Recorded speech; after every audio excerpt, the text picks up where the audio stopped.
Hey everyone. Well, I'm actually going to start this vlog with the end because it's actually Sunday night right now. It's, what time is it? It's like 11:30 at night. I just got home, just flew in. I'm super tired. It's been a long day. But I thought I'd start the vlog with the end and then let you see how the weekend progressed. Essentially, it's been a great season. This was the last round of the OMRRA series. We got away, as you'll see, with 2 wins and a lap record this weekend, so really good results. And on top of that, 2 championships. So both classes that we won, that we contested, we took the overall championships in. So a great success.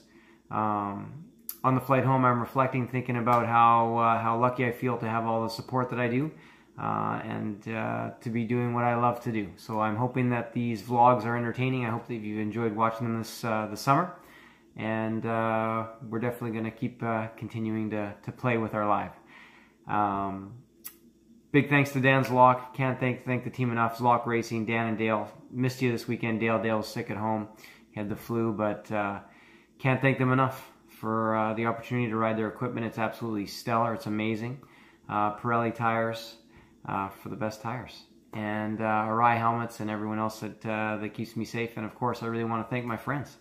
And you know who you are, the ones that support me, and my family, and everyone that helps me live my life. Anyways, I hope you enjoyed the vlog, and I'll now revert back to what was Friday morning in the vlog, and stay tuned. See you next season.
Welcome to the final round of the OMRRA series. I'm already in Portland. It's Friday evening now. It's a glorious evening, as you can see behind me. Low light. You can see the teams here behind me with the Bonneville bike. I don't know if you can see that. And also the SV. Dan got it fixed. So I'm looking forward to a great weekend catching up with the guys. Haven't seen them since Bonneville. And of course getting back and riding the SV. So one of the big questions from the last round naturally was what actually happened to the SV? And why weren't we able to ride it? So in this next segment, I was actually able to video Dan explaining what actually happened with the bike, and he'll show the part that he had to find in the bike that was actually going to fail, and we caught it just before it did fail on the bike, so very lucky in that regard. So I'll play that section now. We're looking at a crankshaft because it's the last part that comes out of the engine, and the report from my rider and his engineer were that something was wrong with the motorcycle.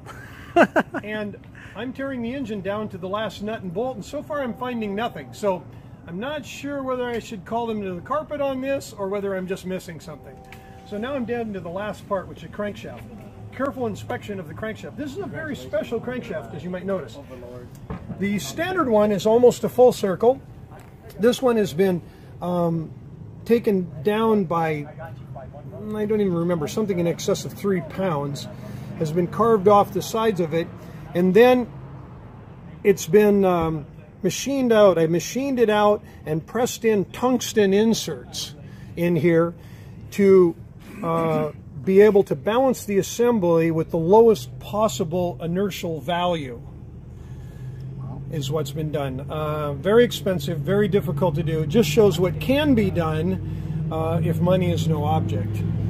But on close inspection, crankshafts, because as I was just explaining, everyone thinks of metal as being solid, but it is far from it.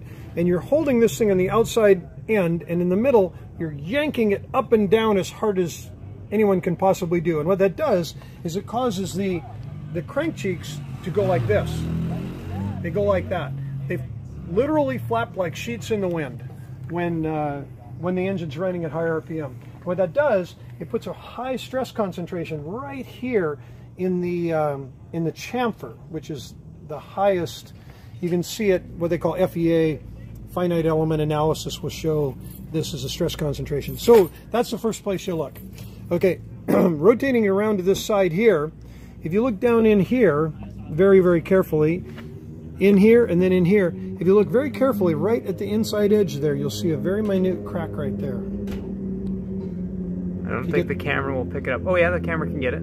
Can it get it? Tiny, tiny crack right there, yeah. Right in there. There's a tiny, tiny crack right there. Yep. Wow. That's the initiation site right there. And then what it does is it will travel until it either breaks the crankshaft in half or it finds a spot to stop. And usually what happens on these, this one, as you can see, comes clear out to here and then fades out right to there. Yeah. On the other side, more typically, it comes clear out and see where it goes. It's like a stop drill. It stops at the hole, at the oil hole right there. Now what will happen is this crack is taken half of this. So now only half of that crankshaft is actually structural. Within another, I would guess within less than one more lap, that thing would snap in half. Put the pistons and valves through the cylinder head. It would take the connecting rods, put them through the cases, and you'd be lucky if you didn't fall off and wreck the rest of the motorcycle along with the engine. But fortunately, the boys were on top of their game. Oliver noticed the funny sound, brought it in. James confirmed the funny sound and a funny vibration and says, we're shutting it down, which was brilliant. Very hard to do. It's for goal-oriented type A type personalities, quitting is not the easiest thing to do, even though often it's right. And that's exactly what they did. By doing that, they saved the rods, very expensive titanium rods, I might add, pistons, cylinder heads, crankcases, literally everything. Yeah, so it made only damaged part of the crank. Yeah, that's as far as it went. Yeah, so I was able to rebuild the engine in the short period of time. Had they not done this, it would not have been possible to build another engine in the time available. Wow. Well, good morning from Portland. It's Saturday morning. Just getting everything set up in the background, as you can see over my shoulder. Yeah, getting ready to test a new bike. Dan got everything back together. I'll understand what it feels like shortly this morning. Should be good. We've got decent weather. It's a little bit smoky because of the fires that are in Oregon, but other than that, should be a really good morning. The track looks like it's in good shape, pardon me, and we'll see how the morning goes.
What are you doing, Oliver? I'm having a nice little bit of lunch on the tank. A little bit of chicken, some kale, and Dan's slaving while I'm eating. Situation normal. Situation normal.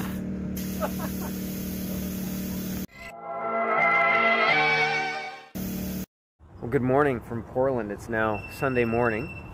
We had practice and racing yesterday. The racing went really well.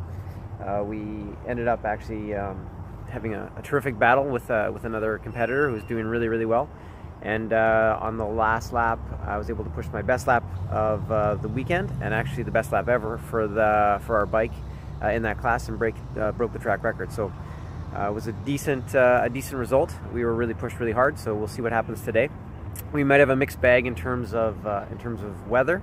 The forecast suggests that it's going to be raining for our race, so we'll see what happens. We may finish the last race of the year in the wet, which is fun for us anyway, so I don't mind that. So we'll see how the day goes, and we'll go from there.